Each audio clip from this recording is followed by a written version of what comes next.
excellent journalist, Judy Woodruff, who is going to serve as the moderator for the debate.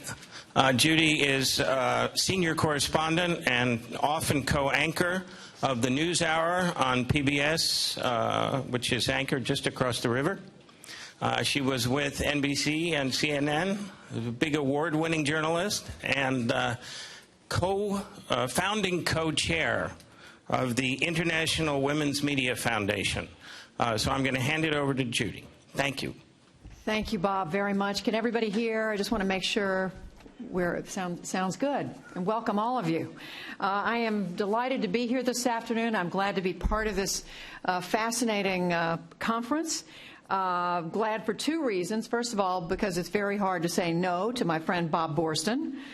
And second of all, when the lead news story is the continuing Euro crisis, as it is today, I just thought a lighter topic like internet freedom would be a nice break. And so that's another reason. No, but in all seriousness, as everybody knows, the United States is the birthplace of the internet, home to the world's largest tech companies, and it has a government with considerable international influence. American-designed platforms like YouTube and Twitter, as we know, played crucial roles in organizing citizens during the Arab Spring. Meanwhile, Secretary of State Hillary Clinton has broken new ground by making internet freedom a priority foreign policy goal of the United States. At the same time, many around the world, ranging from heads of state to independent bloggers, question the motives and the meaning behind U.S. policy. They note that some U.S. companies are exporting technologies that enable repressive regimes to spy on their own citizens, and that others comply with national laws that violate the spirit of what Secretary Clinton is talking about. Commentators have also questioned whether the U.S. risks a backlash by publicly advocating for internet freedom in parts of the world where Washington's every move comes under a microscope. With influence that far surpasses its share of global internet users, what is the right role for United States institutions in the public and the private sectors in the effort to promote internet freedom outside U.S. borders? Are these institutions helping information to flow freely across national borders, or has the United States gone too far in its quest to do the right thing?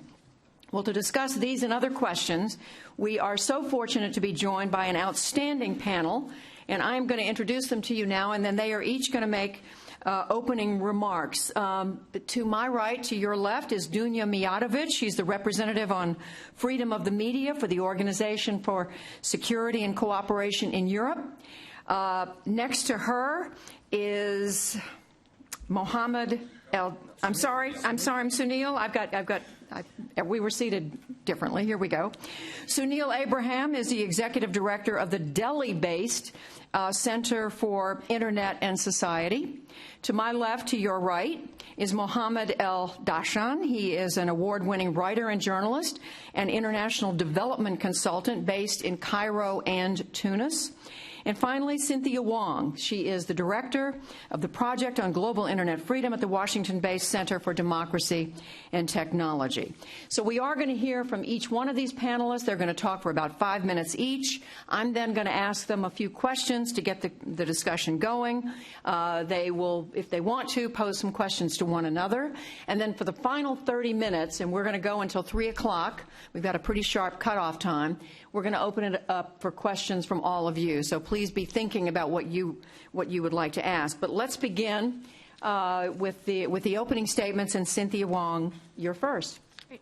Fantastic. Thank you so much. I kind of want to start actually by pivoting away from the term internet freedom for a couple of different reasons. I think it makes a really good brand for building support and promoting the U.S. government's message. But it's become a term that basically means whatever the speaker wants it to mean. I don't know that there is kind of a common understanding of what internet freedom actually means. And I think it's important to acknowledge that in some parts of the world, what internet freedom really means is only so far as what the U.S. government is willing to do consistent with its interests. And I think we just need to acknowledge that perception. And instead, I want to situate the term internet freedom more firmly within the frame of established universal human rights norms.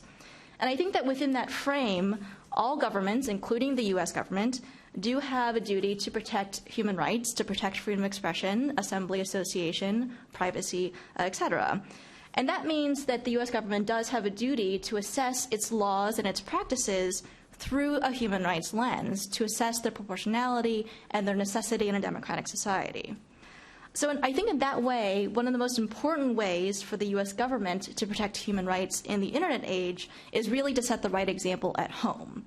And that is because the inconvenient truth is that the U.S. government still is seen very much as a leader for internet regulation. Many governments still look to the U.S. for models for how to deal with very legitimate and challenging and sometimes maybe not so legitimate policy issues.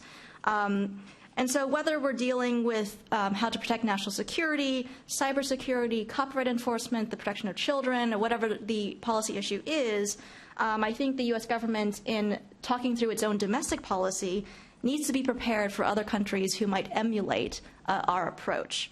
And I think it really requires some sober consideration for the notion that if our approach to domestic policy is emulated by a wide range of states, what does that mean for the global network? And I will come out of the abstract and go into the concrete and give one example here from the SOPA-PIPA debates from earlier this year, which I think everyone in this room was probably pretty familiar with.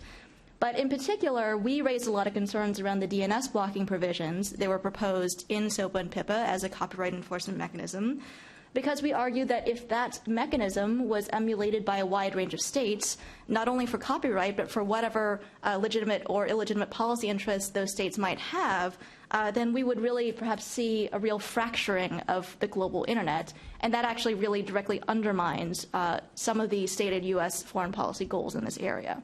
So if I can summarize with one organizing principle, it really is that internet freedom begins at home. I think the second set of thoughts I wanted to offer just as framing thoughts is about the role of the private sector. I mean, as we know, many of the multinational companies and the tools that we use every day, a lot of them are based in the U.S. And so even though governments have traditionally had the primary duty for protecting human rights, both offline and online, I think what's really changed in the internet age is that the tools that we're using now to exercise a range of human rights are now often owned and operated by non-state actors, by the private sector. And there's several important implications of this shift. First, I think that governments are increasingly looking to these actors to play the role of law enforcement.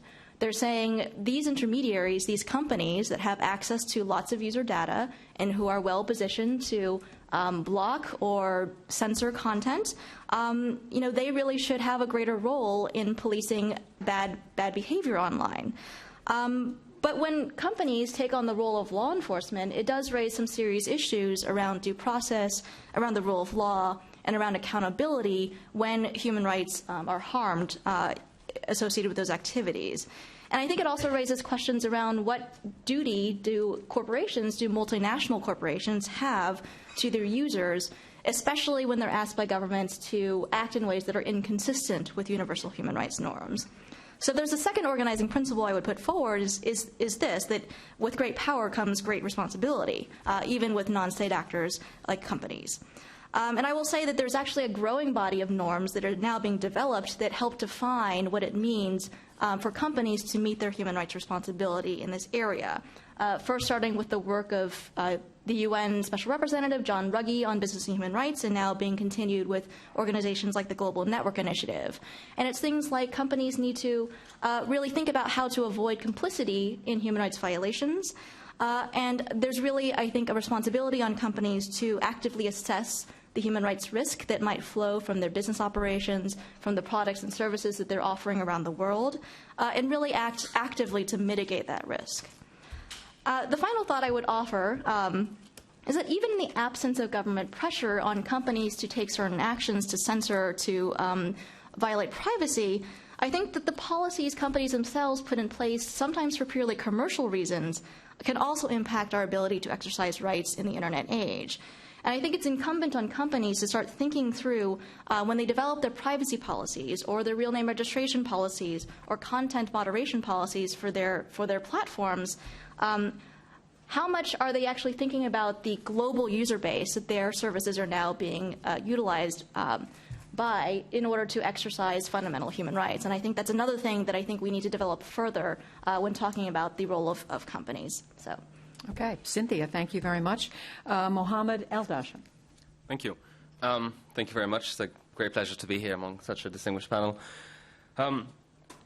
You mentioned the speech by Hillary Clinton. It was interesting that one of the early speeches she made about internet freedom was actually here at the museum in January 2010. I thought it was interesting that 2 years later we're kind of debating where this is going. And I think that when she was speaking about, well, developing internet freedom in the world, she didn't realize that a lot of it, when we think about internet freedom abroad, essentially, we think about how we change the policies abroad, how that country censors its own users, etc. We don't really think of the impact of what happens here on users in the rest of the world.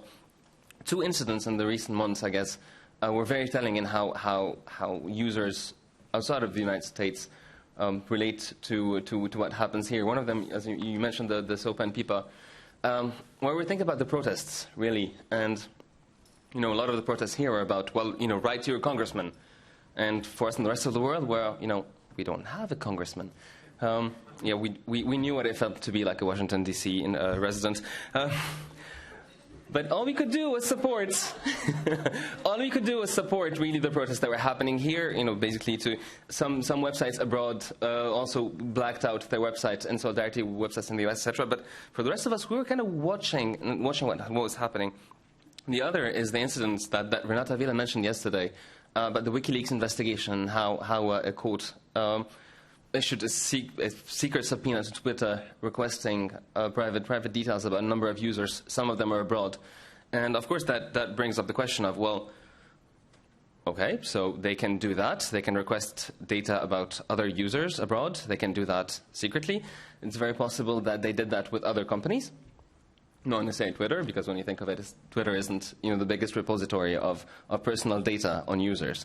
So what's the case for, so if you think of it from a foreign user, if you're a foreign activist, and all your data is stored on a US server with a US company, and you think of, well, is it possible that my country, my home country, which is an autocratic country, would possibly send a friendly request to the United States to disclose information about me as a user? And what does that practically means in terms of personal safety for users abroad? So that's I guess that's my first point. How we have come to realize that. The second point I would like to make is, well, that was local policies. How the policies devised in the U.S. by the U.S. government and U.S. companies vis-a-vis the rest of the world impact us as users. Now, until yesterday, users in Syria could not download Google Chrome because apparently, that would be against the sanctions, so that would somehow prop up the Syrian regime, where at the same time Blue Coat is selling surveillance equipment to Syria. Now, what we also we spoke about Blue Coat in Syria, but we don't talk about Blue Coat selling the same kind of equipment to the UAE and to Bahrain, right? So when you think of it, policy devised in the US by the government and by companies seem to be discriminating somehow between allies and non-allies. Right? On that, I'll refer you to a very interesting map that was on the Freedom House that was actually on the screens going around. A very interesting map by the Freedom House it's a Middle East map, and it says which company sells surveillance equipment to where. So I'll refer you to that. It's very, very interesting. And that's one thing. Another set of laws that are devised in the US and have an impact abroad are how terrorism laws mean that companies in a place like Palestine cannot, for instance, sell their services abroad. It's an upcoming report by the World Bank that talks about small and medium enterprises and micro enterprises that are trying to do business on the internet.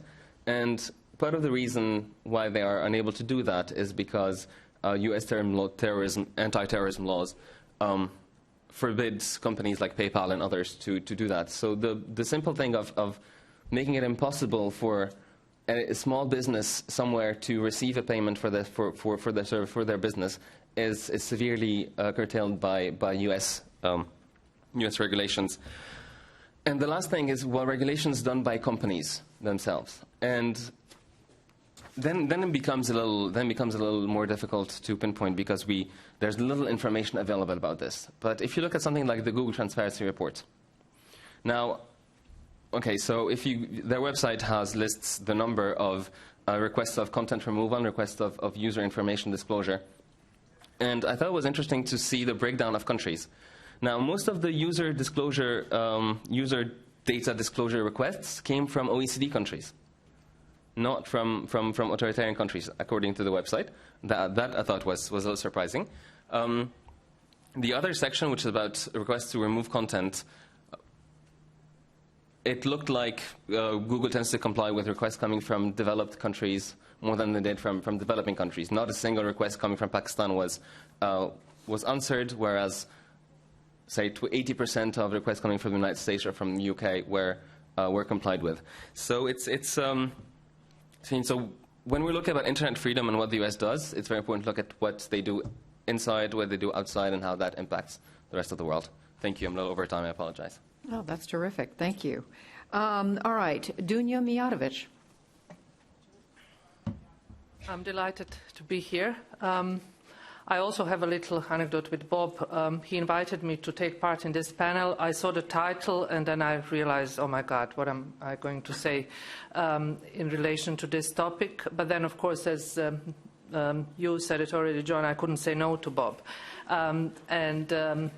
I decided to tackle the very controversial topic that we are discussing today, but also to use this opportunity to ask several other questions that I think are very much relevant to this topic. As Cynthia already pointed out, freedom is, in a way, freedom in general, not just internet freedom, is a loaded term. And it holds very rhetorical power, and I think that many scholars, many people discussing internet rhetorically all agree that and support that internet freedom is extremely important. But when we actually look at the examples and everything that is happening around the world, then we also have to realize that freedom means quite different things in different parts of the world, and it carries diverse weights when measured against other interests in several countries. And those countries are countries I'm working together with my team. The OSCE region is 56 participating states, but this is not about one region. This is about the whole world. And in a way, if we ask the question, what is the responsibility of the US government, at the same time I would ask the question, what is the responsibility of the international organizations in relation to this? Because I do not see freedoms online different than freedoms offline. And I would also ask the question, what are several countries not doing that are part of the international organizations and they sign voluntarily to agree on the issues that are so important to all of us, and here I'm talking about fundamental freedoms. And in my view, this is a struggle that needs a joint effort. This is not something that we can expect US to do for all of us around the world. This is a struggle that needs like-minded countries like Sweden, like the Netherlands, and many other around the world that are truly dedicated in order to enable their citizens to have free and safe internet at the same time. I would also like to mention the attempts by the governments. As we speak, we can see that several governments, and too many, in my view, are trying to use international organizations in order to start regulating internet. Yesterday we were hearing about ITU. At the moment, my office pays enormous attention to what is happening under the roof of this organization. And last year there was an attempt by several countries to introduce information code and to give UN possibility to become a big brother regulating internet for all UN member states. And this is continuing. There was another attempt recently by Kazakhstan introducing cyber police. And all these attempts and all these ideas will be discussed, I'm sure, under the ITU logo. So that's why even with the knowledge that consensus-based, like my organization cannot do much, there is a need to open up and to let in the civil society NGOs in order to look at these issues from different perspectives. Because in a way, I think that many of the organizations, many governments, they are playing with a toy that they are really not very much aware of. Which kind of effect the introduction of the laws can have on freedoms online, but at the same time on freedom offline. So in a way, what I see almost on a daily basis is that certain governments are trying to introduce what we just have, several floors below us, walls, but this time these walls are not concrete walls that we have here reminding all of us about the history and about those horrible events that happened. But what they are trying to do is build these electronic curtains or electronic walls, regionettes, so-called regionettes, in order to protect their societies of the evil. And this is something that I think can be pursued and can be tackled, and not only by one government, no matter how responsible this government, because of the innovations and the great issues that happened here in relation to the Internet, but there is a need for much more involvement. Wonderful. And finally, Sunil Abraham. Thank you. I'm going to sound a bit like a hijacker on an aeroplane. I have a list of demands. I have... yeah, please don't do that. I have 6 demands for the U.S. government and 3 demands for the U.S. companies. But I'll start with the U.S. government because I find it rather distasteful that we refer to these companies as U.S. companies. They're already so full of Indians that can you really call them U.S. companies? Starting with demand number 1, recognize that access to knowledge is part of freedom of expression. Most people, including myself, cannot distinguish between aggressive enforcement of unbalanced/outdated intellectual property law and censorship. It looks exactly the same to us, and you sound hypocritical when you say this. Demand number 2, don't lose the moral high ground. Other countries are waiting to cherry-pick from your worst practice. Nitin Pai, who is an expert at a policy think tank in New Delhi, says, thank God that the US dominates Internet governance. Just imagine what would happen if Indians dominated Internet governance.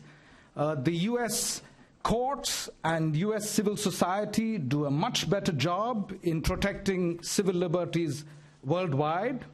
So let us continue letting them do what they do rather well. So please don't lose the moral high ground. Demand number 3, recognize that freedom of expression is a trade issue.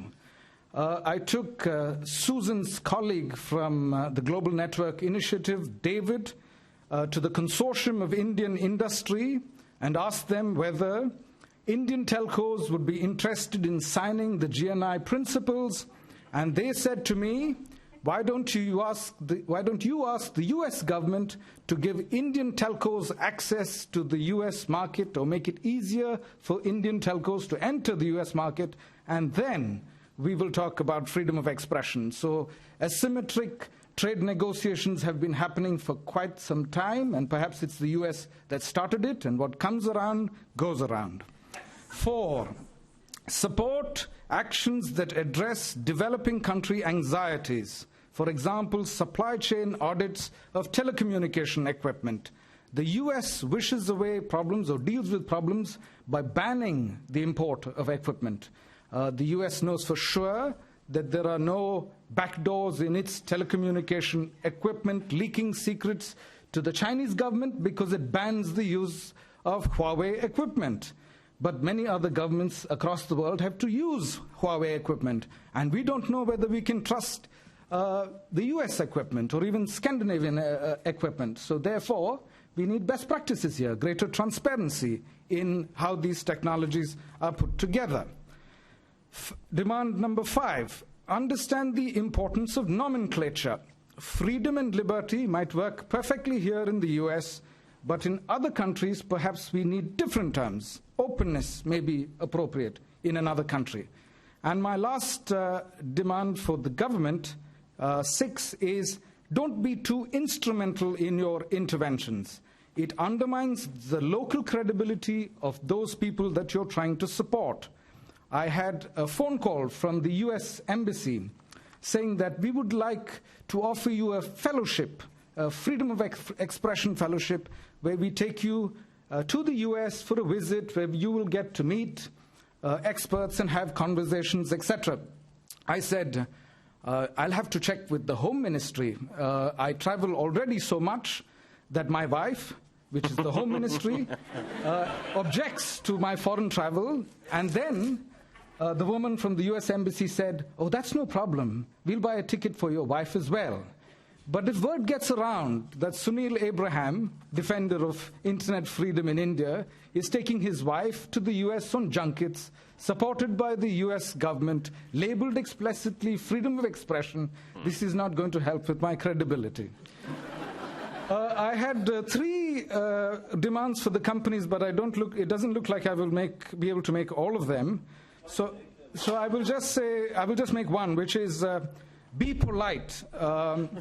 When Google argues its case at the Delhi Magistrates Court, the Google lawyer told the judge, I don't think you know or fully appreciate that we have freedom of expression in this country. This type of condescending remarks to the judiciary doesn't really help your cause. Being polite in certain jurisdictions goes a long way. So I'll end there. Thank you so much.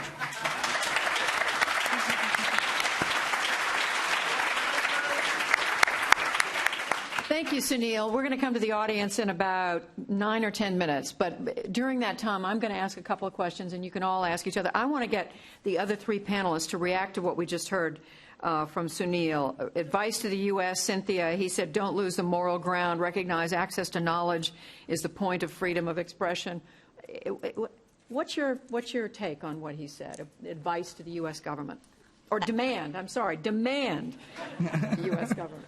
I agree is the short answer. I mean, I do think, again, it's really about setting the right example to make sure that you can then, through diplomatic channels, through trade or whatever mechanisms, then push for practices that are also consistent with human rights abroad. And so I think that's really important. And I mean, I think Sunil's point about access to knowledge and incorporating that into the thinking around copyright enforcement and freedom of expression, I think that's really important to consider. And it's not really part of the dialogue here in the U.S. as much. And one of the things that we watch happening all around the world that we worry about a little bit is selective export of various parts of U.S. policy without exporting the full framework, right? So selective export of very strong copyright enforcement without also exporting some of the safeguards that we have in the U.S. that may not exist in other countries can have some pretty unintended consequences that could be very negative for both access to knowledge and free expression. So I think that's just another example of ways in which the U.S. government needs to be very aware of the way it uses rhetoric and the way that it interacts with other states in promoting better internet policies. Mohammed, you want to comment on that and comment on what Sunil said, his demands? All right, well, first, I mean, it's important to point out that the guy on the panel who's hijacking the plane is not the Arab.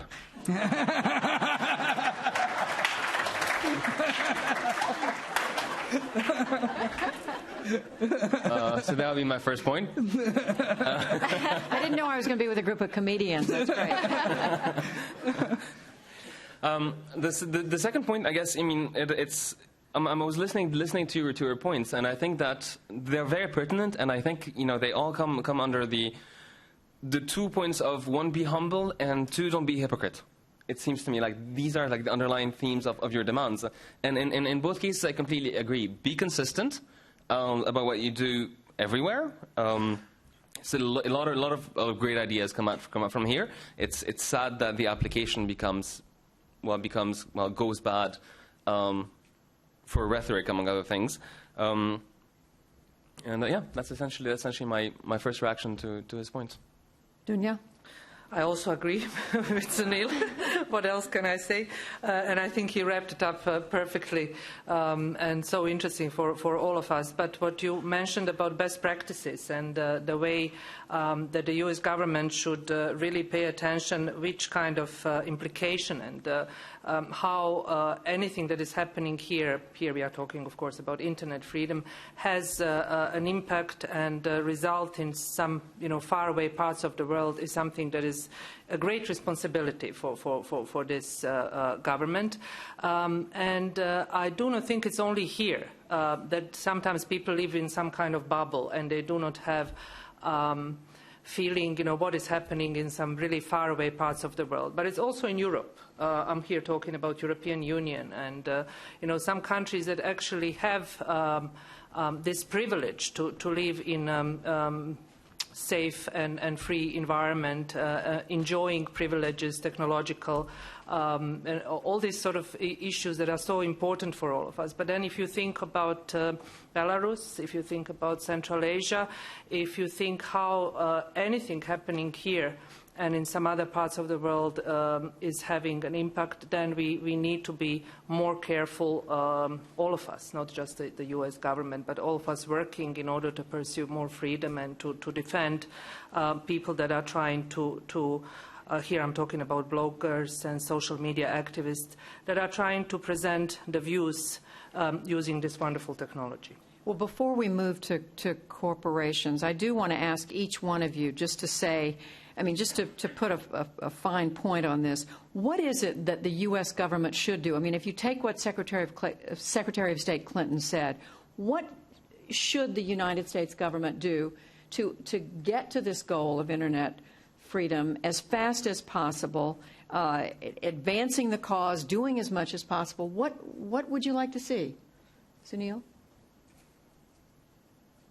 I would still stick by what I said. I think it's mostly about leading through example, because there is constant policy laundering. At the moment, I sit on a committee that is producing the white paper that precedes the draft privacy bill in India, and we look towards the European Union and to US law, for example, on how these rights can be protected. So I would just stick to what I've said, lead through example.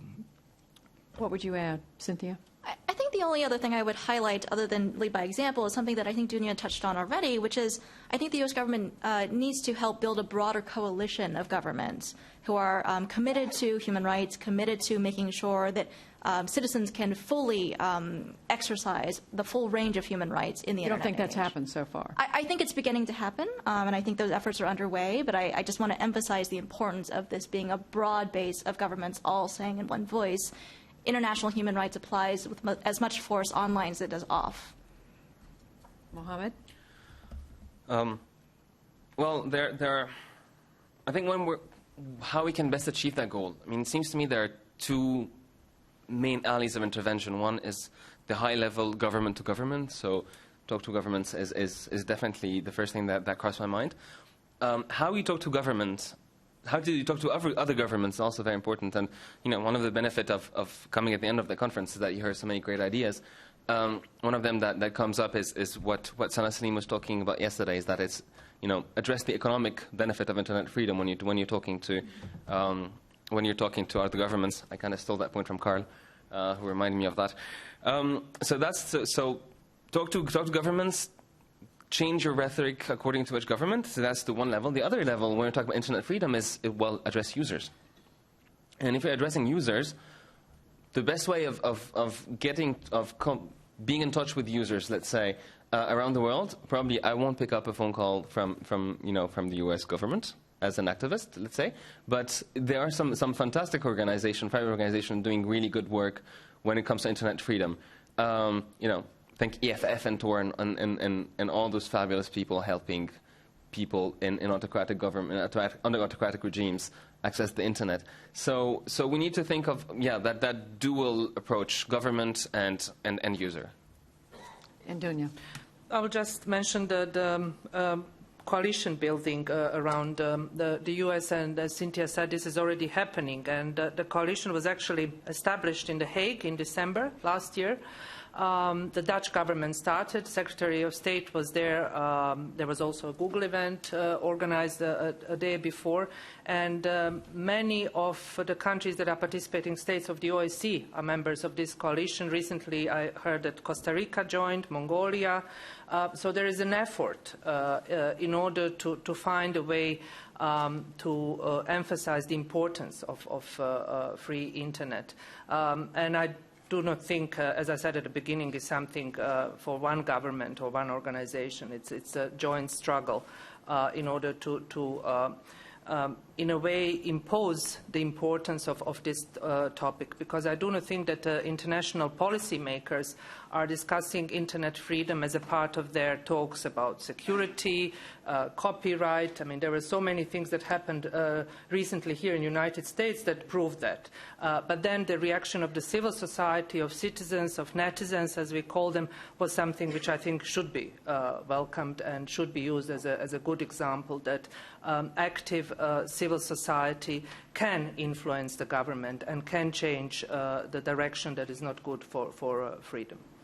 Okay, some of you have already raised this, but before we go to audience questions in just a couple of minutes, I just want each of you to spend a minute on this question of the private sector, and with two different questions. One, what is the role of U.S. corporations that create platforms? Do they have a moral obligation to promote free expression, or on the other hand, should they avoid getting involved in these political issues? And second, what about those U.S. firms that build filtering technology? Should they be allowed, permitted, to send that abroad to repressive regimes? These are tough questions. I want each one of you to weigh in on those two questions.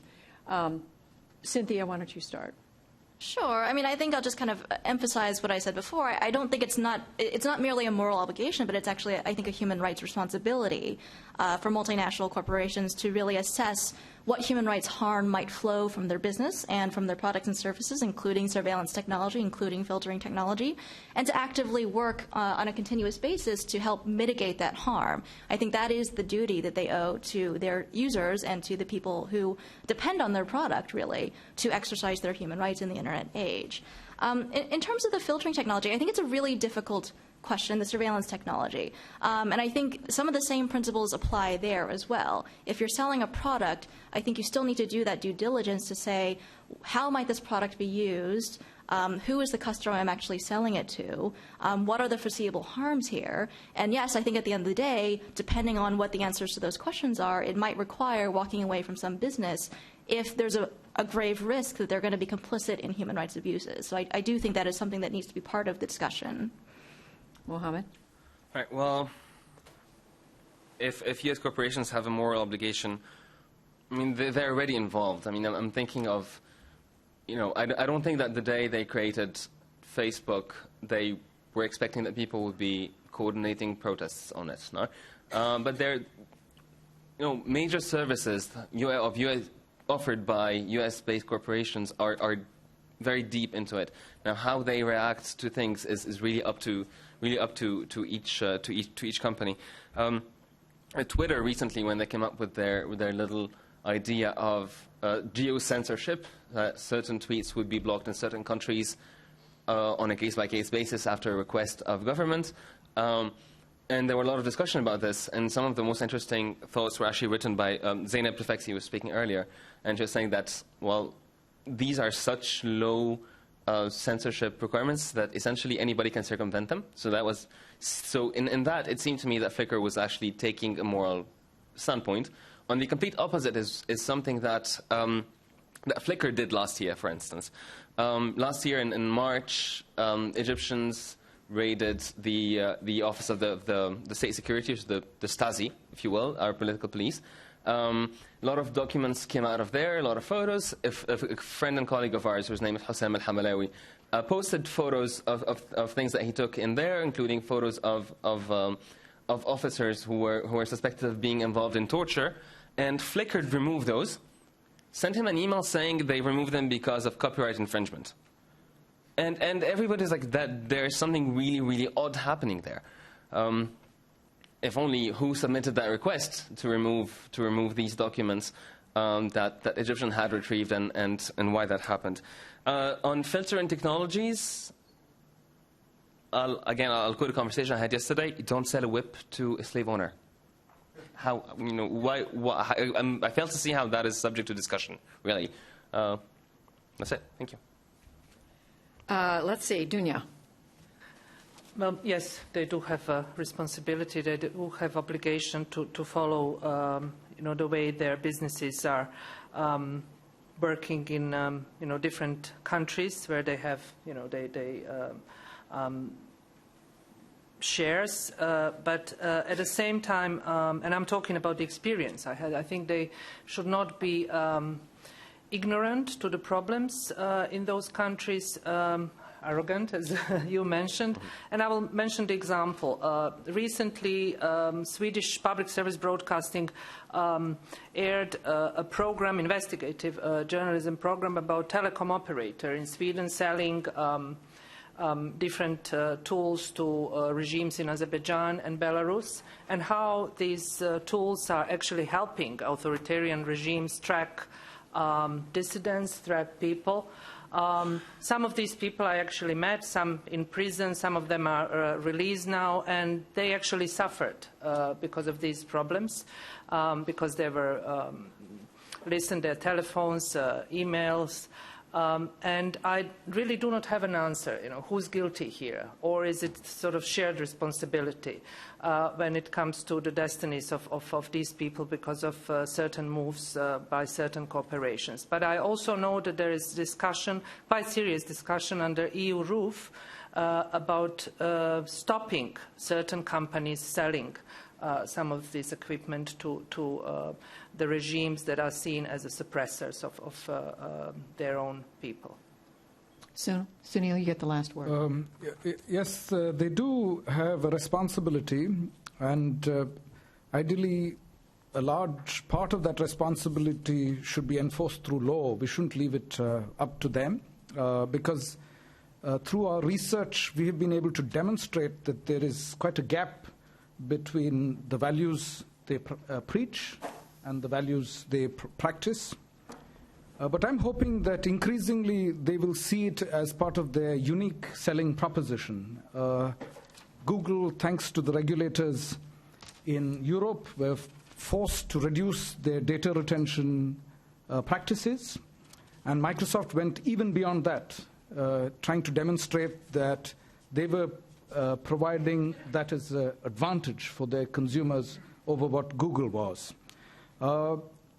On filtering technology, again, I hope corporations will realize that if they support authoritarian regimes, it undermines the value of their brand in the eyes of their consumers in free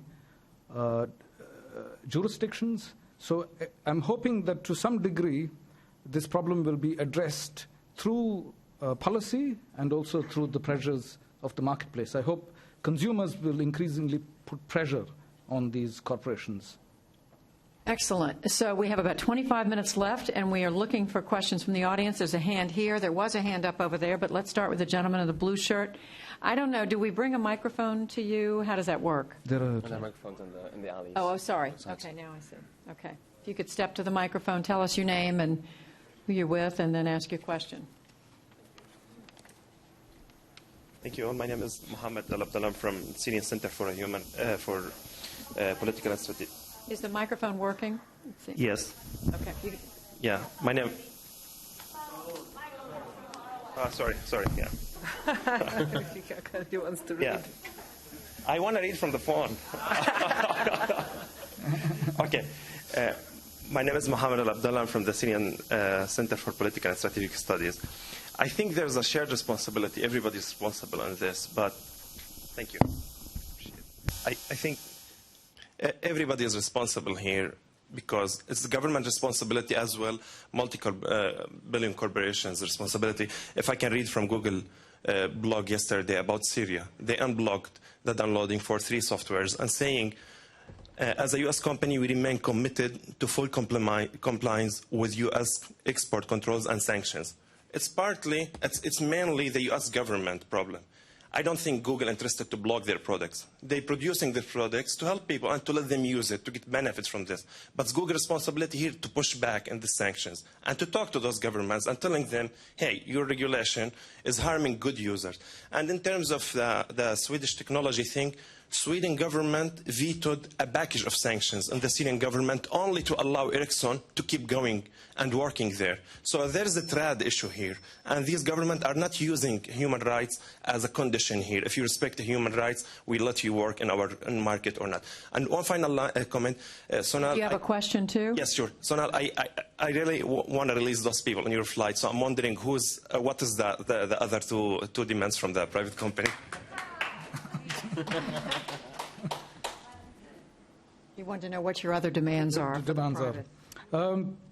So these two demands were addressed to the private sector. The first is, the second one really, which I already finished the first one, is understanding anxieties of developing country governments. Take the BlackBerry case, for example. I don't think in the international debate it was fully appreciated that when an Indian MP was communicating with another Indian MP, because of the way the topology of the BlackBerry network was designed, traffic necessarily went outside India to NOCs, perhaps in Canada and in the US and perhaps other countries, and those governments could use interception orders there to intercept what should have been really domestic traffic. Now, I don't want to be stupid and say that in the age of cloud computing, we must have a model where network centers are mandated to be hosted within the jurisdiction. That would really destroy the very idea of the internet.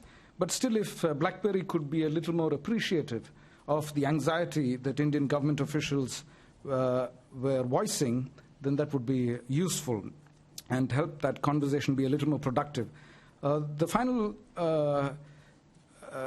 demand is be more transparent about self-regulation initiatives. I heard that there is a private sector company that is now approaching large internet intermediaries and offering to run a blacklist service, which means that if a takedown notice was received for a particular type of content on the servers of a particular intermediary, then those details would be entered into the blacklist database, and then other intermediaries could automatically know whether they should take that content down or not. They don't have to do the evaluation themselves.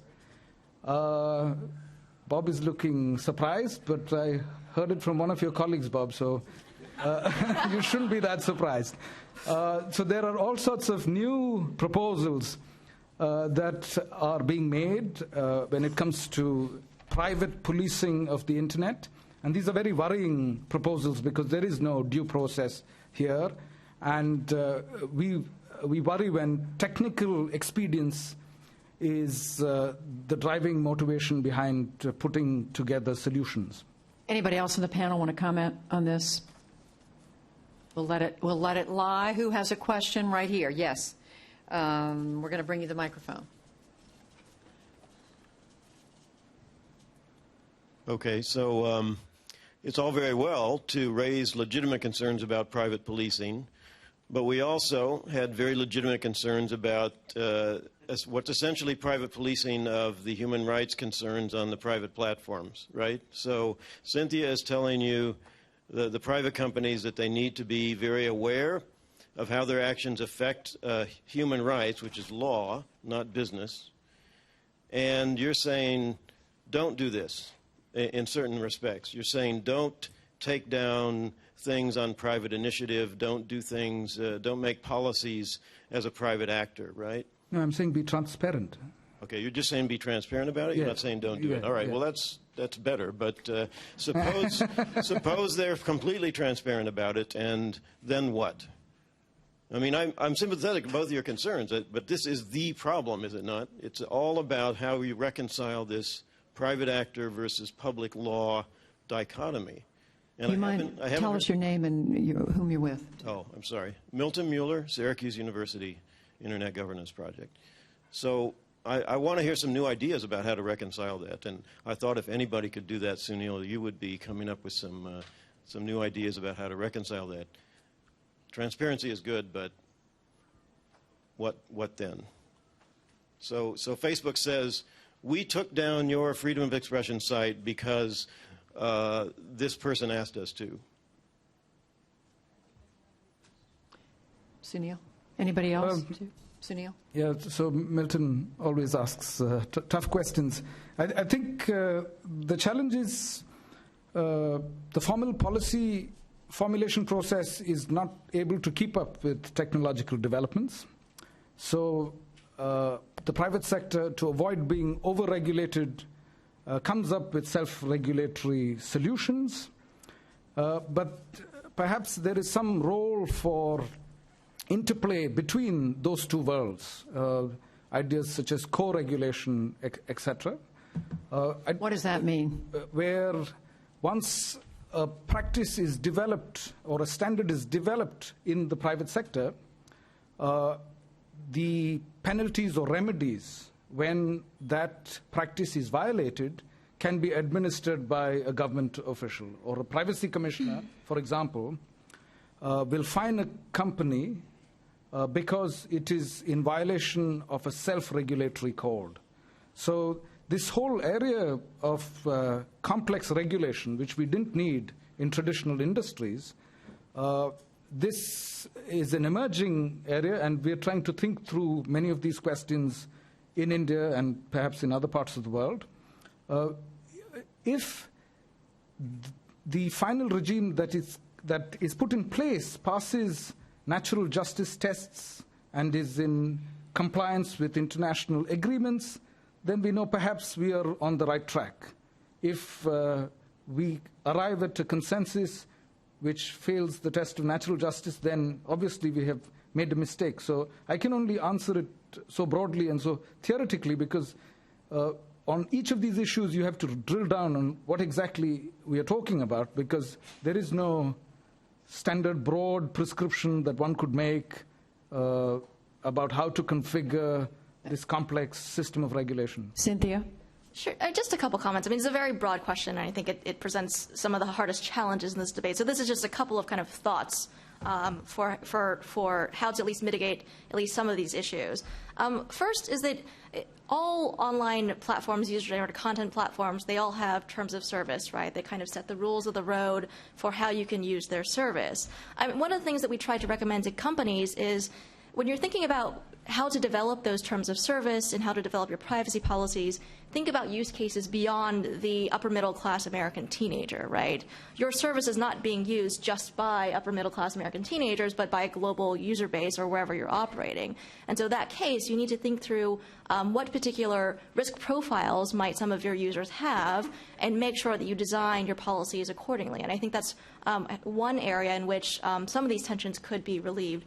And the other thing I want to pick up on the transparency point that Sunil mentioned, I think you said this kind of implicitly, but I think transparency is also important for changing law that might be bad. So the ultimate goal, if there's a bad law that is forcing companies to do something that violates human rights, then I think the ultimate goal should be to change that law. But for advocates, in order to be effective advocates and effective partners with industry, with other stakeholders to change those bad laws, we need to know what's going on to begin with. And so I think that transparency point is really important to underscore. Milton, does that answer your question? Good enough. Okay. That's a ringing endorsement for the panel. Yes, there's a hand right there. Yes, and we'll bring you the mic. Go ahead. Thank you. Carl Colapesi, World Economic Forum and the Boston Consulting Group. We've talked a lot about the economics of the Internet, and I wanted to ask, we were talking here about Internet freedom and what the US government can do. And yet there's a lot of regulation that's currently being pursued by lots of governments, and Sunil touched on this, about regulating personal data and regulating privacy.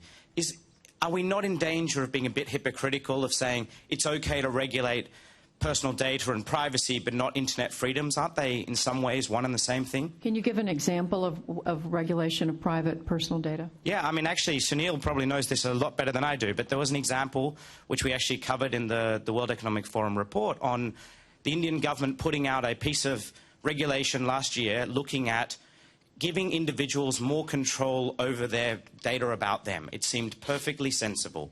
And yet, the implication would have been that potentially the entire Indian outsourcing industry would have been affected because they don't have a direct relationship with the individual to go and ask for consent.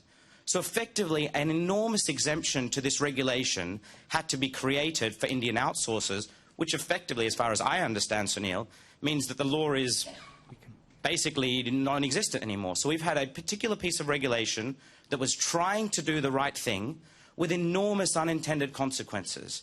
So we do need to regulate. We do need to think about what sort of rules we need in the personal data space, but we've got to be very, very careful about the unintended consequences of regulating personal data, which is part of internet freedom. Sunil and anyone else on the panel, too. Yeah, so these are perhaps the three challenges with getting privacy policy right. The tension between privacy and transparency, the tension between privacy and free speech, and the tension between privacy and national security. In that case, I'm not sure it's a tension. I call it a false dichotomy. I think privacy is a precondition for national security. And each jurisdiction has to get this right, and perhaps the Indian example is where we got it completely wrong.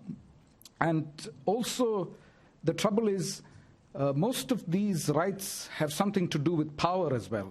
Power asymmetry also has to be addressed.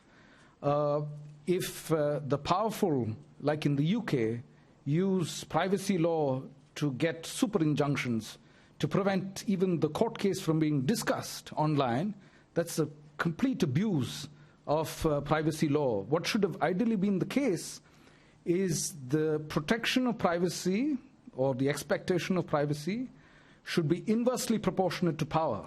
So the more powerful you are, the less the law protects your privacy. But how do this, according to Professor K.S. Park, this legal theory does not exist. There is some case law from which we can draw this theory, but we need a lot of fresh thinking here in order to balance what are both civil liberties and perhaps competing civil liberties. So I wish I had, again, an answer, but this is all I can offer for now. Sorry. Anybody else on the panel want to just sure. mention? So it's not just privacy. It's happening around the world. We can see all these initiatives, and I often hear the word, and you just mentioned it, balance. And that is something that really, in a way, makes me not angry, but I can say, I'm really allergic to balance. When we start talking about security issues and freedom, copyright and freedom, privacy and freedom, all these issues are connected, and we are kind of, very much aware of this new medium, internet, but we are suddenly discovering freedoms, and we need to take care of these freedoms by suppressing free speech on the internet. So all around the world, this is happening, and it's proving that we are doing something wrong, all of us, and there is a need to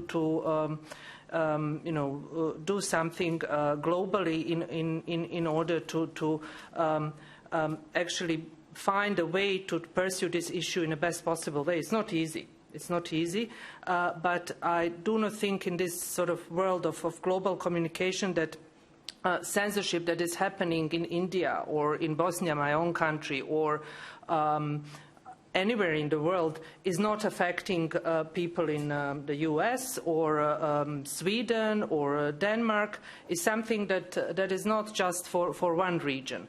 And that's why I think discussing this issue at this level is extremely important. Okay, gentlemen, yes, in the white shirt. To follow up on that same question, Baron Soka from Tech Freedom. So, Sunil, I very much appreciate your point about power dynamics and privacy, especially given that privacy law, at least in this country, and as it was born more generally, was born out of a desire by elite Boston Brahmin to protect themselves and the privacy of their families and their parties from the scrutiny of the public, which we would now call journalism. That was Lewis and Warren and Brandeis' 1890 Law Review article. But I'm not sure that even with your caveat that solution goes far enough to distinguish privacy from censorship. And I have in mind here, in particular, Eugene Volok's 2000 Law Review article about privacy as information control and the troubling implications of the right to keep people from talking about you. And so let me just put the question in a more concrete way and say that it seems to me that there are two visions for how to deal with privacy on the world stage. The U.S. vision is essentially a form of consumer protection, where we look for real harms, which in my view need not necessarily be economic. They could be other harms as well. And we balance those against benefits that are given to users from products that help them. And we try to empower consumers to avoid those harms themselves to the extent they can. And where those things don't happen, or where companies lie, or where there is a power dynamic, such as employers pressuring employees to give up their passwords, we either regulate or we legislate. That's, I think, a good way to deal with privacy. On the other hand, the European approach is very different. It's about privacy as a fundamental right, which ultimately means control, which means censorship. And if that seems overly strong, let me ask you in particular about the Lindqvist case in Sweden, where under the European Privacy Directive, a Swedish woman, just a normal woman in her church, was censored from talking about other people in her church because she was sharing sensitive medical information about the fact that I think some woman broke her leg and couldn't come to church that weekend.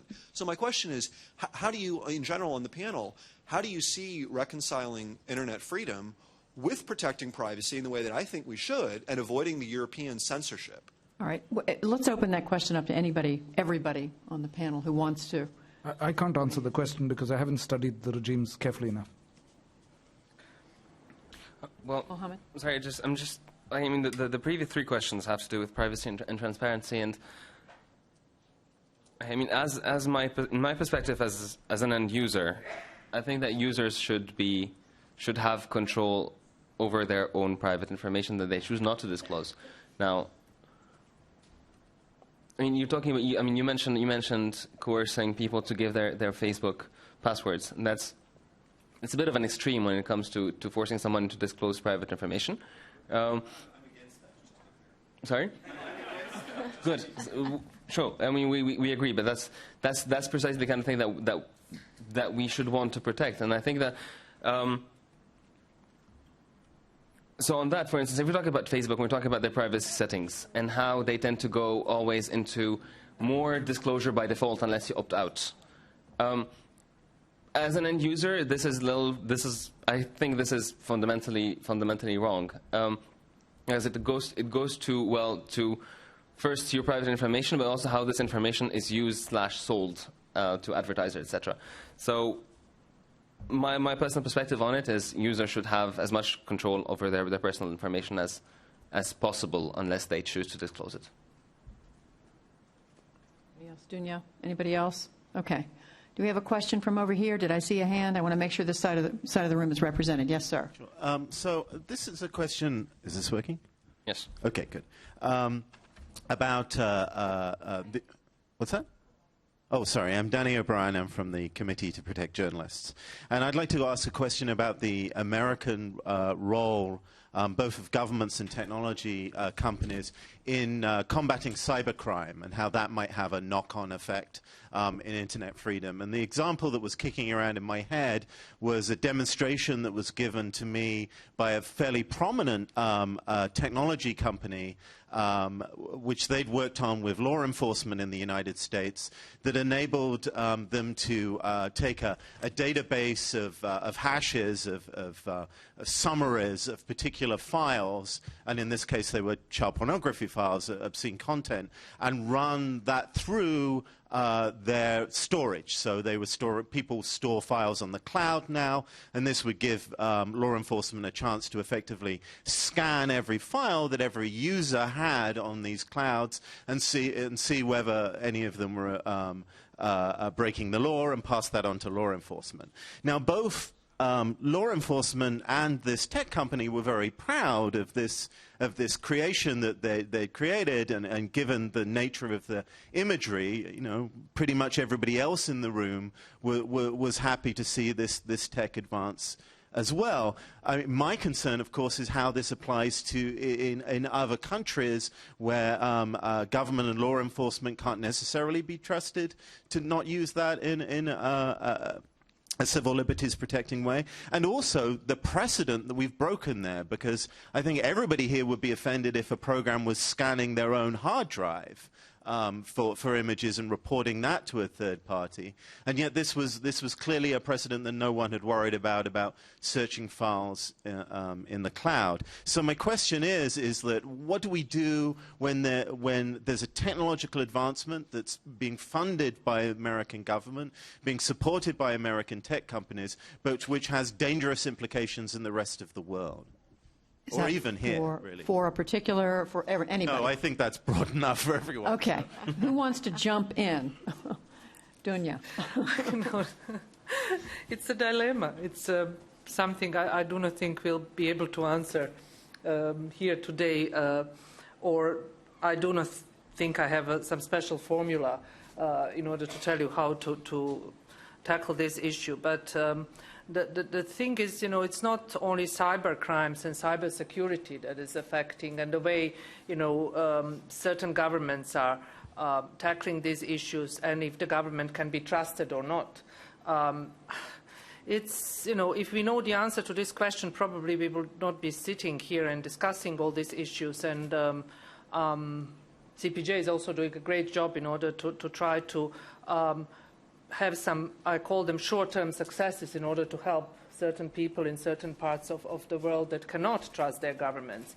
So I do not think, this is different than any other topic that we discussed today. Privacy, issues related to terrorism, and all other issues. So, sorry, I don't think this is a very sort of, something Mohammed, did you want to weigh? very. I'm sorry. Excuse me, Mohammed, did you want to weigh in? Sure, with your permission.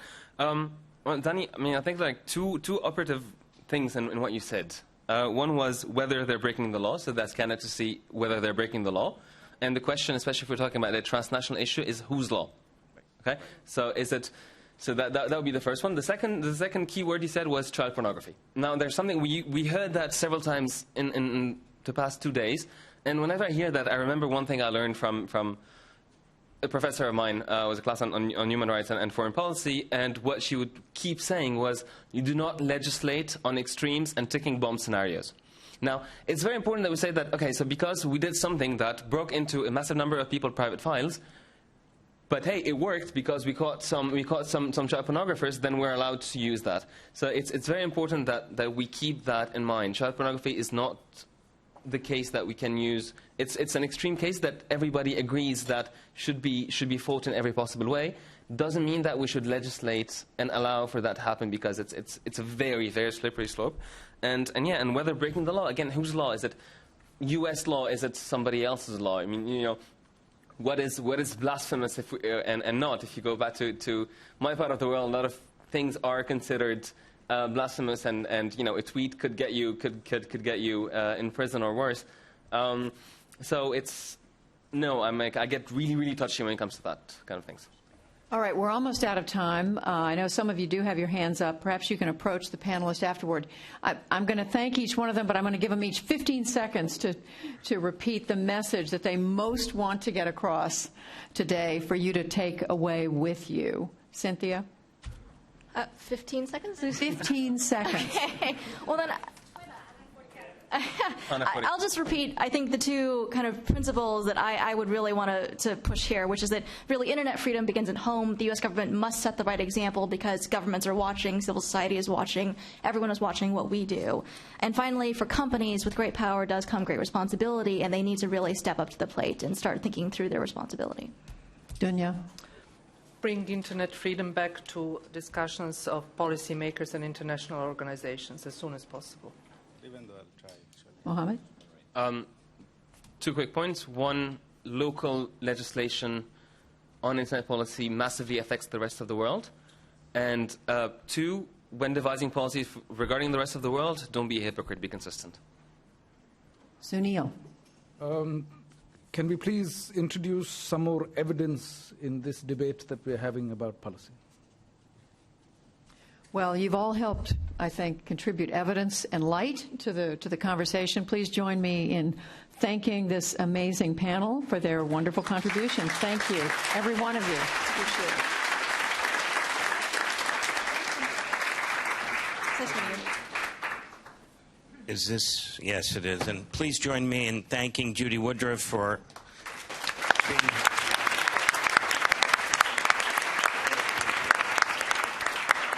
You can watch Judy at what time? 6 o'clock Eastern. 6 o'clock Eastern on PBS if you want to catch today's news. So thank you again, panel. We really appreciate it. All right, we're going to move directly into the final session, so let's let the panel clear off of the podium here, and we'll continue. Okay. Great.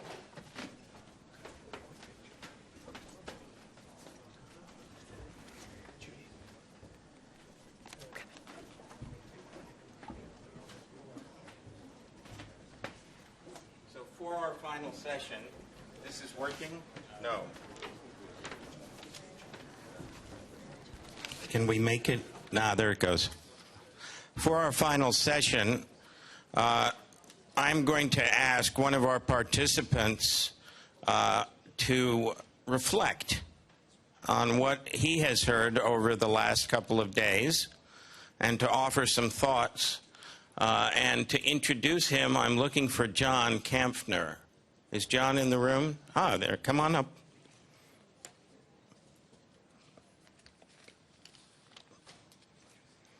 And then we're going to ask for people here, participants, to react to what our participant has to say. Thank you, Bob. This is the last session, and Art Troitsky, who's sitting here, who you will hear from in a second, is a guy I've known for more than 25 years when I was a rookie journalist in what was then the Soviet Union. He was then and remains Russia's foremost, then he was a rock promoter, rock critic. He's edited magazines, he's had his own TV show, radio show, and he is also an incredibly prominent blogger, and each of his blogs, particularly on politics, is hugely read.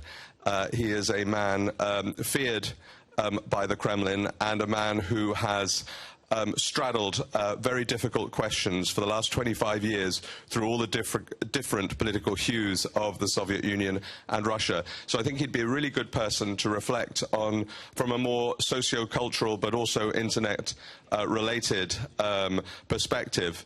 No better person to reflect on the issues raised over this fascinating 2 days of Internet at Liberty. So please welcome Art Troitsky.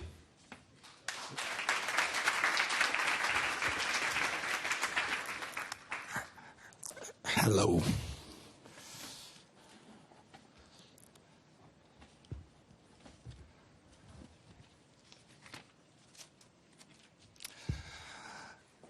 Okay, so my name is Artemy Kiyevich Troitsky, and I'm nearly 57 years old.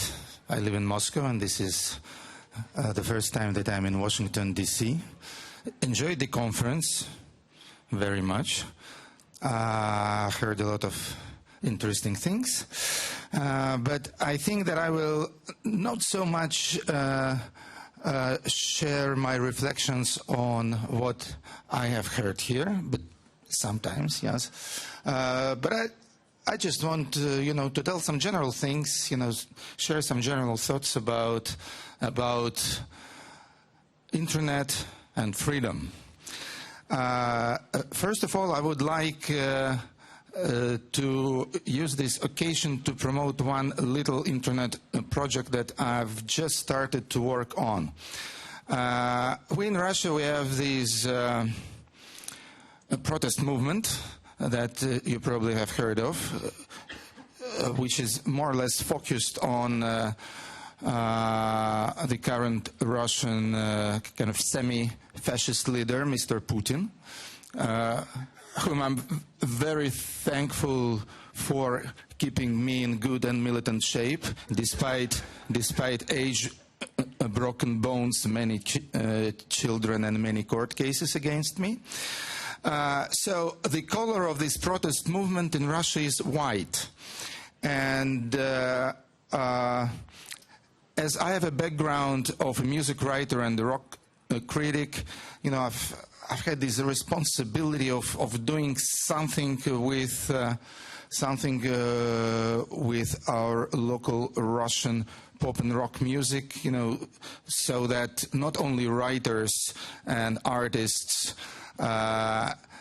could express their civil views on what's happening in Russia, but also musicians. And we have decided to release an album. And it will be called White Album, like the famous White Album by the Beatles, which has been released back in 1968, exactly 44 years ago. And strangely enough, it's exactly on the White Album where there was a song called Back in the USSR. Actually, let us open the album. A song called Blackbird, dedicated to political prisoners. And we now have plenty of them in Russia, including even 3 punk rocker girls, Pussy Riot, who've been thrown to jail for singing a song against Putin. And also there is a song called The Revolution, of course. So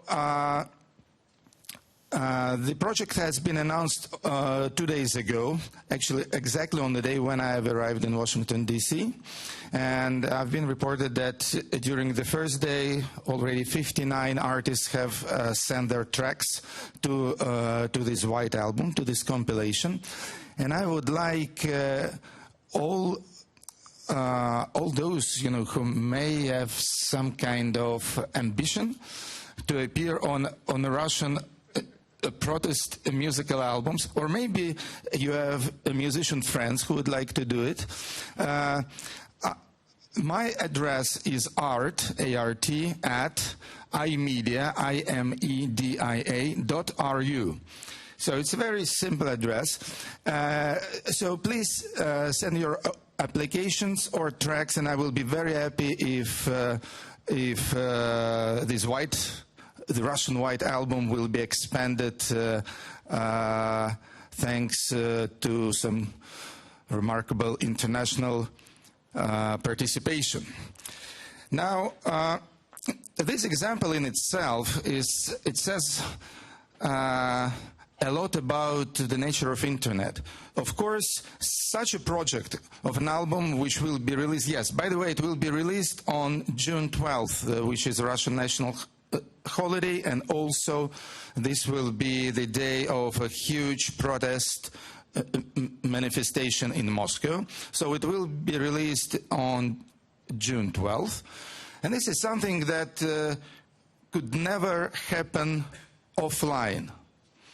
Could never happen 15, let alone 20 years ago. This is a kind of project that only belongs to internet. And these and many other things, I think they can give us the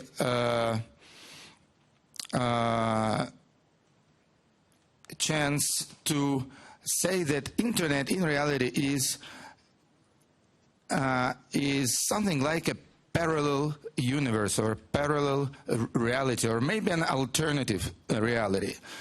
Alternative to the existing so-called old offline reality, and internet tends or aspires to create a better reality than the old world, the physical world we are all used to live in.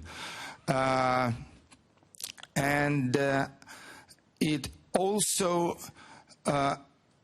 it has started with some things which were rather naive, but were really good and were really promoting new quality in lifestyle and in creativity. Like it's been promoting new talent via, music downloading, MySpace.com, and so on. Promoting talent which was that would not be available thanks to the old media, where you needed PR agents, big record labels, and everything else. It's been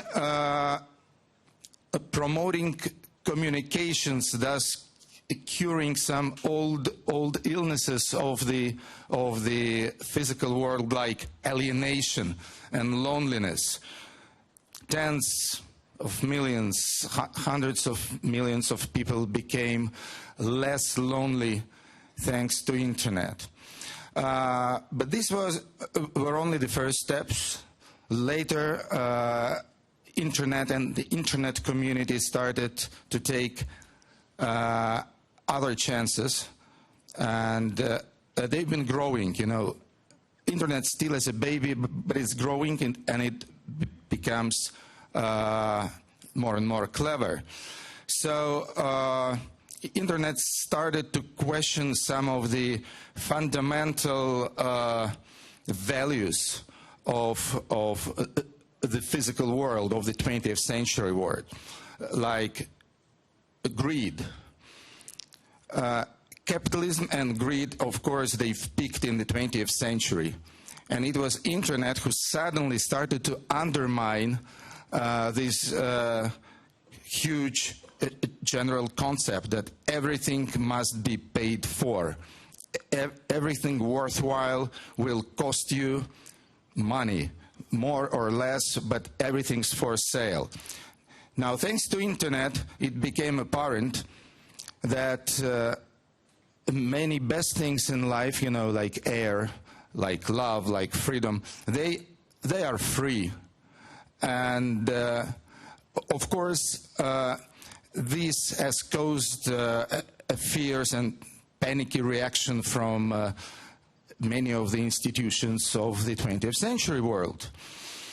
Then internet started to fight against corruption. Like in Russia, this is really a very important case. I mean, the whole protest movement in Russia has started because of the falsifications at the parliamentary and presidential elections, and because of the enormous corruption schemes that Russian authorities have been building, you know, to make themselves very, very rich. And working on this, the internet community has created a lot of new and unique technologies. Like, again, talking about Russian experience, I can give you a couple of examples. Like, one is we've had enormous political rallies in Moscow in December and February, with hundreds of thousands of people being there, and there was a competition about who will speak at all these huge meetings. And of course, we've had plenty of ambitious politicians who wanted to speak, you know, some civil activists and so on. So then it was decided that the real people, the internet community, will decide who will be the speakers. And about 200,000 people voted online, and the results were pretty amazing, because none of the politicians, you know, who are, as usual, you know, talk more than do, and tend to promise too much, and generally speaking, indulge in demagoguery. They all have ended up at the bottom at the bottom of the list, and at the top of the list, we have suddenly found people who were far from the political scene, but who had real moral authority with people.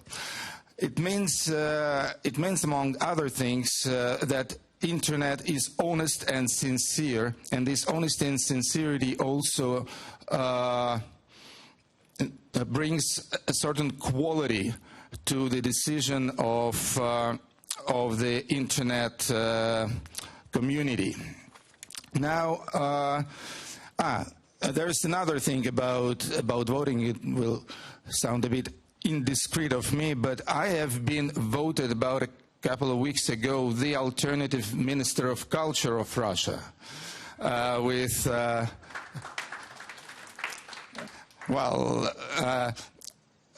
had the new government appointed by Putin about 5 days ago, but prior to that, about a couple of weeks ago, there's been an internet election of various ministers. So in the category of the Minister of Culture, I finished in the first place, which of course was a big honor with absolutely no substance in it, because eventually the Minister of Culture became a PR agent for the ruling party, a guy who writes very stupid and totally false patriotic historical books, and has nothing to do with culture. So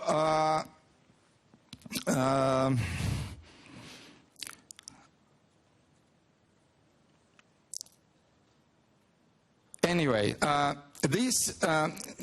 these new activities in the internet, they have seriously disturbed a lot of sacred cows of the traditional establishment, and woke up a lot of watchdogs. And most of the talks here at the conference, they've been concerning these sacred cows and watchdogs. Like one of them apparently is the guys who are lobbying the old copyright and intellectual property laws.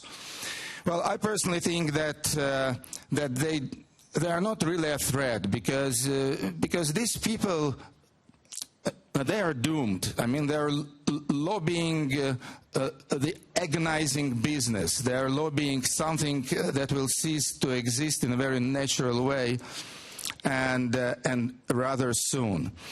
I think that the main threat to internet is something else. And here at the plenary in the morning, there's been a very interesting and intriguing report about the situation in Azerbaijan, which is a former Soviet republic near the Caspian Sea.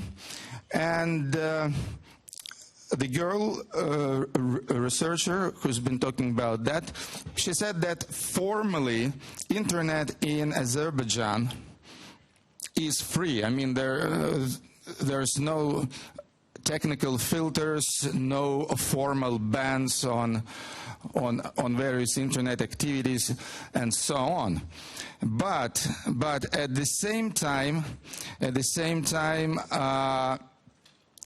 internet suddenly became rather an instrument of repression and cheating people, instead of encouraging them for any kind of protest activities.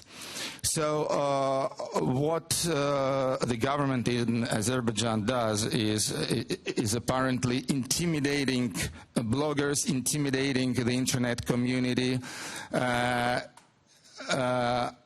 overloading internet and the online space with all kinds of trash and threats to people, saying that if you're against the government, then you are losers. It's not cool to protest, and so on. And sometimes it does have results. So in my opinion, this is the main threat. It doesn't come from the people who are simply afraid of internet and don't know what to do with it. It rather comes from the people who found vicious ways to use internet for the sake of values that oppose the very genesis of internet, i.e. freedom, honesty, transparency, and people's participation. So I think that it depends on us which way internet will turn. Unlike the old world, which has been created by God Almighty or the Big Bang or them both together, internet has been created by us, by ourselves. It has been created by millions of people because internet are the people who use it. And we have the responsibility to preserve this, to stay loyal to these ideals of independence and freedom. Karl Marx, an important thinker of the 19th century, not one of the brothers, has said that one cannot be a little pregnant. In the same way, we can say that internet cannot be partially free or a little free. It's either free or it's not free. And it really is up to us to work on this issue and to make internet a part of the future, not part of the past, part of the solution and not part of the problem. And I'm pretty sure that it's in our abilities. Thank you very much. And also thank you, Bob, and Google for giving me such an amazing opportunity to see so many bright, brilliant young people. So now my strategic optimism about the future is reinforced. And now it's just the two old guys up here on stage. I just want to take a few minutes to get reactions and ideas from the participants here. I know that people are tired and have places to go, but I would love to hear reactions, what Art had to say, and also ideas for moving forward. So why don't we start over here? Yes, please. Do we have another mic? Great.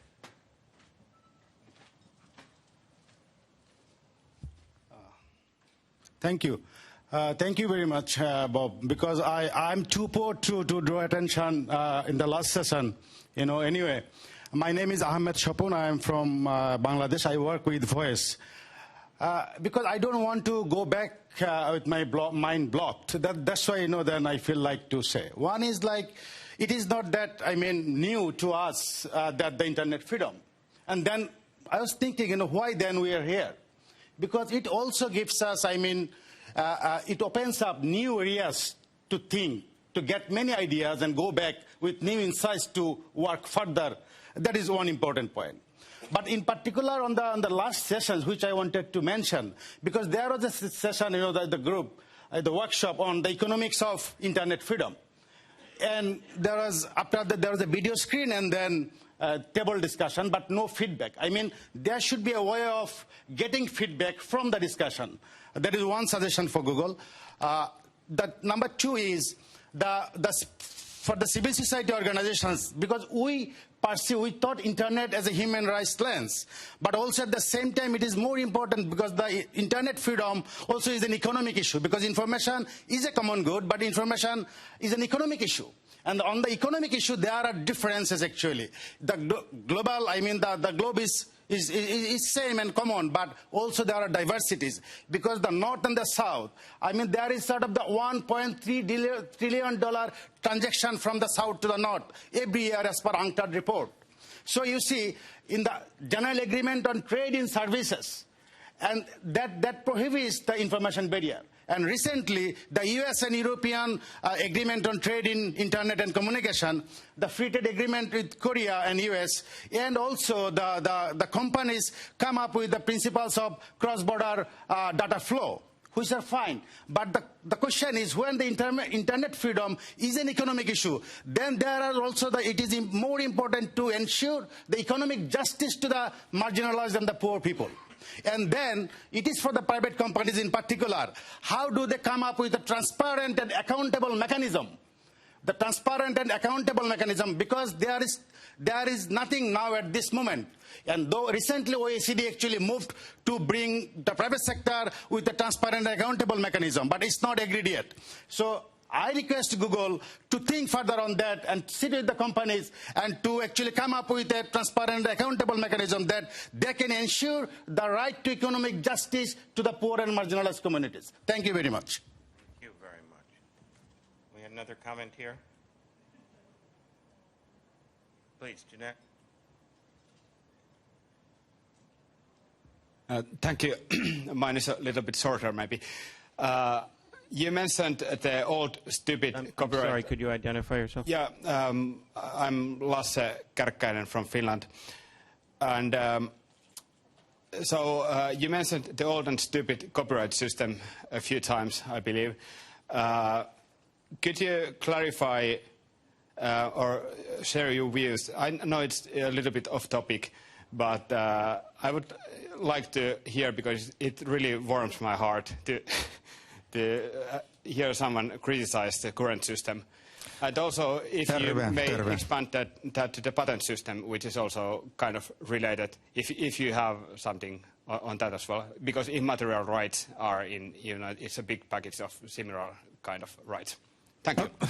Okay, well, I think that regarding the copyright, I stand on rather radical positions, because I really believe that that intellectual property is a bit of an oxymoron. I mean,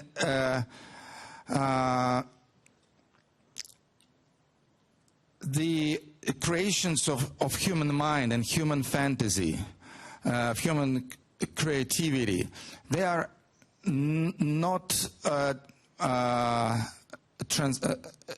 transferable or transferable into commodities, in my idea. This is, this is like one of the major vicious deviations as undertaken in the 20th century, when they've invented all those things. And I think that right now the situation in both culture and technology and science is such that the old and very strict and backwards laws on intellectual property, they simply become, how do you call it, a drag for the development of not only of music and science, but of the whole human civilization. And now when humanity is facing a lot of tremendous problems, like food problems, problems of demography, problems of ecology, problems of alternative energy, and so on, it is simply dangerous and totally counterproductive for the population of planet Earth to stick to all old greedy laws of, if I have the right, then I will not share it with anyone unless you pay me. and very often it happens, like I've heard a lot of stories about oil companies, who've just bought and destroyed various inventions regarding, say, a fuel economy, alternative energy sources and so on, simply because, they wanted still to make billions and billions with oil and gas sales.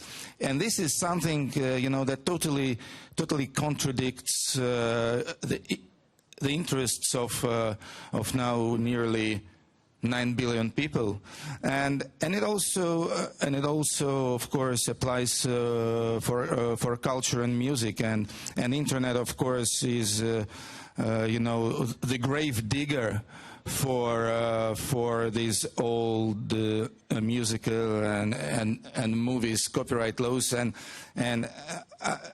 it's 100% doomed. It's just a matter of time, and no matter that they now have some local victories with, I don't know, ACTA, or charging, some schoolboys with $100,000 for downloading and so on.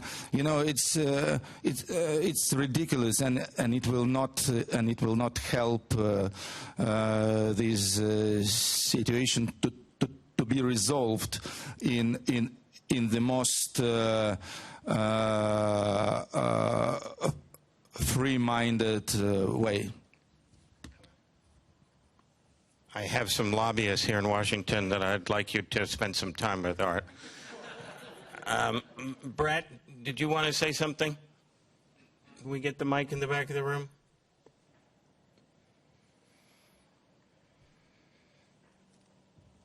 Thanks a lot, Brett Solomon from Access. Thanks a lot for the conversations, and I guess wanted to point out to people who are here that there has been a series of conversations now for a number of years, and I think many of us are meeting in different places, and it's important that the conversation continues, progresses, and then applies in reality. And so the next event is taking place in Rio on the 31st of May and the 1st of June, so people are invited. I think there's probably a couple of dozen people here who are heading down, and certainly an encouragement for people to make sure that they take the voices and the views that are being expressed here. Can I just reflect for a sec on the conference? For me, I think it's important that we be careful that we don't focus too much on fighting the battles and forget the war. Speaking to a couple of Iranian colleagues the other day, who are fighting, .ir email addresses, for instance, but at the same time the whole sand is shifting. And I was having a chat with Ivan from Global Voices earlier about the meaning of the word cyber and how that language has actually shifted from meaning electronic to now meaning security. So as we fight the battles, I just encourage us all to make sure that we actually look at the whole infrastructure and the war that we're fighting to protect the open internet. Thank you. Any other comments? All right, I'm going to let everybody go. Before I do so, I have some thank yous to say.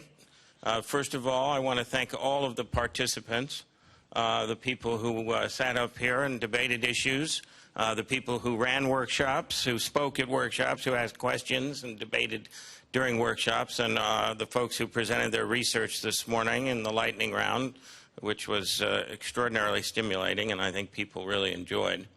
I want to thank the events people here at the museum, the folks who have been manning the cameras and helping put everything together.